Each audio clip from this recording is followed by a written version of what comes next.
Okay, so you think that this book that you're writing could lend itself to the quintessential rock and roll movie in your mind? Well, that's what we're going to try and do. I mean, you know, who knows what it's going to end up by the time you sell it to a movie company and they change everything around. Who's going to know what it ends up like? But that's the concept, because of all the movies like Roadie and you know, every movie that's supposedly a rock and roll movie, you know, it really doesn't tell what really goes on. You know, the real madness that goes on, because it's really mad. You know, especially the older days, you know, and from like 67 to about 75, you know. Yeah. It was mad. Even with the Rod Stewart Band for a while, it was pretty mad, you know. I mean, that was a real, you know, decadent tour, you know, decadent band, you know, all the madness that went on with that band. And nobody really tells the stories, you know. Maybe everybody's chicken. It's hard to tell. It's a hard story to tell. If you've ever spent a few days on the road, first of all, you know the routine of it, the tiredness of it, you know. But how do you break that? And you know, I don't think a lot of the stars, the musicians, want to divulge that for whatever reason. I just thought, you know, the reason why I started doing it was because, you know, when I do interviews like with radio or TV or magazines, and we'd start telling stories, you know. And they'd all say, wow, you should write a book. You got some great stories, you know. That's what people want to hear as much, is not more than a performance. That's what I think, too, you know. I really feel that way, that especially that we've gone through, I've gone through so much. I mean, how many people could say Led Zeppelin opened up for us? How many people could say, you know, we played Equal Bill with the Cream and we blew Hendrix off the stage? I mean, you know, how many groups can do that? Not many, you know. Well, when the book comes out, we want to interview you, and we'll take it a few steps further and get it's probably more real good. I don't even know how long it is, at least a year away. We've got a screenplay writer named Maurice. I can't remember his last name right now. My mind is a little blank on it, but he is writing the chapters. See, I did it on cassettes, and we transcribed it, and he's taking the transcriptions and making them into a storyline. Right. And he's also a screenplay writer, so he's going to, as he's writing the book, he's going to write notes and write the screenplay. Make the adaptation. Because it could be real crazy. Oh, I think so. It could be real crazy. Would you also star in it, would you hope? Well, I don't know. I mean, it depends, you know, what the movie people want to do, you know. If they want to use me, sure, let's do it. I don't know if I could, though, I tell you the truth. Yeah. After spending last week doing a video for DNA, you know, and like setting up a shot for 8 hours, then you go in there and it's over in 2 seconds, you know, I got really bored. You know? Where was the video done for DNA? Done in L.A. Done in L.A.? Yeah. And, what song did you pick to do? Doctors of the Universe, the first track. That's the one that's getting the most play around the country. A lot of concept in the video, or was it performance? Oh yeah, it's real cool actually.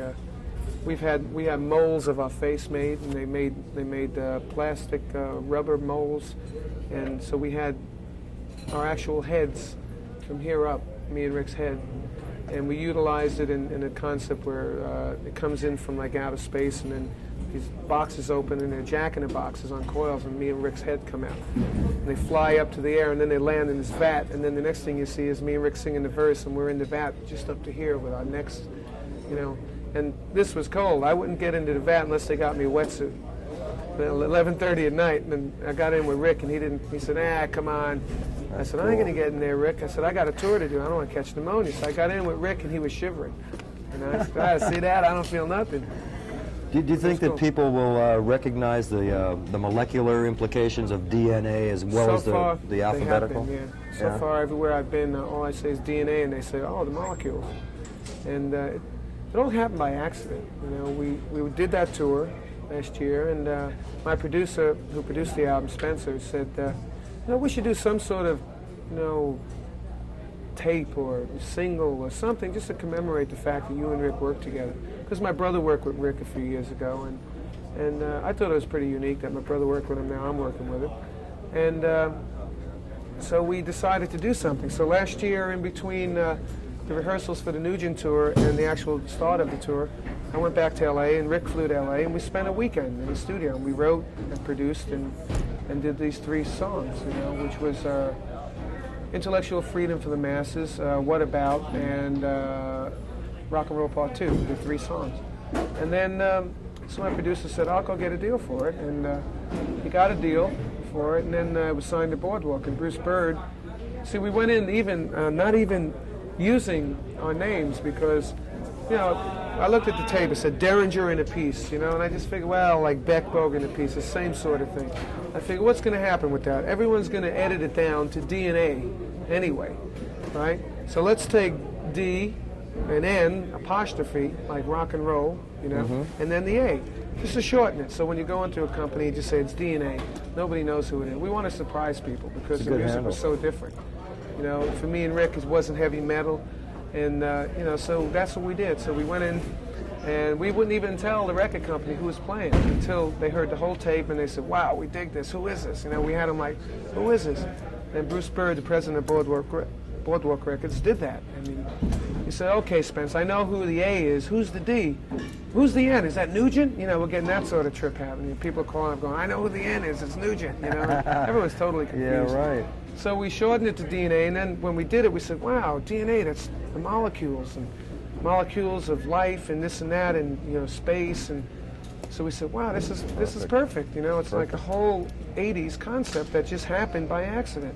So then when we did the second part of the album, which was in February, we started writing songs that tied in to the concept. Like, we are the doctors of the universe. We twist your DNA. We like our work. That's some of the lyrics. We have a song called The Recipe of Life by DNA. So we've sort of been tying the stuff together with the lyrics now.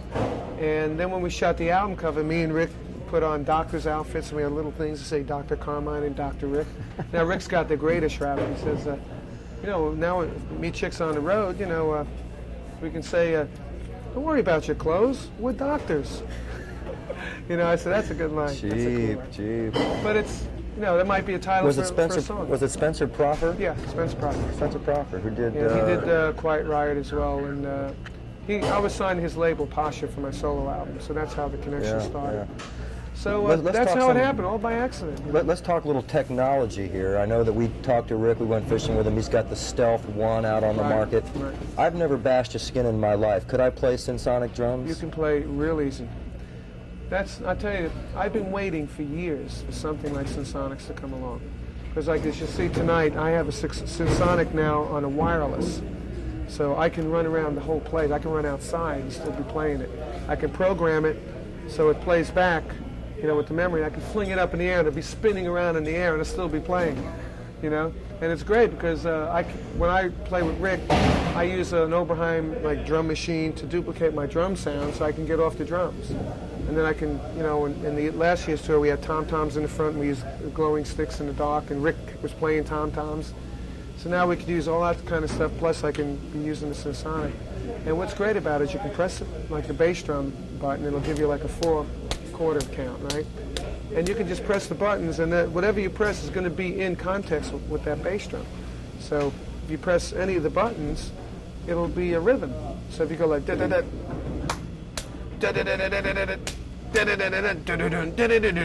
you know, you just keep pressing the buttons and you'll come up with rhythms. So it simplifies the mechanics of it, and yet you still need the drum ear too. Yeah, but you don't really need to ear. I mean, we've brought up at these gigs at the drum battles.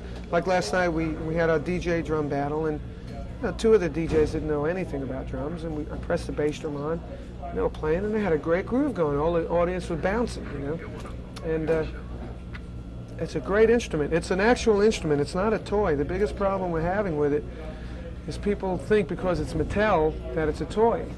But it's really a creative little instrument because you've got 3 programs that you can program. Like if you're writing a song, you can program a verse, a chorus, and 1 track for drum fills. And you just put it on tape, you know, however many measures you want of the verse, chorus, and drum fills or whatever.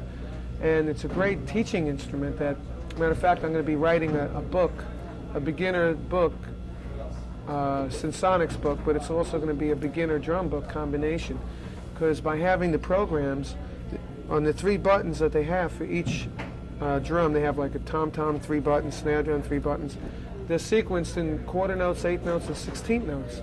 Now these are the hardest things for students to learn, right? Mm-hmm. So what you can do is you press your record buttons and say you press the quarter notes in there, right?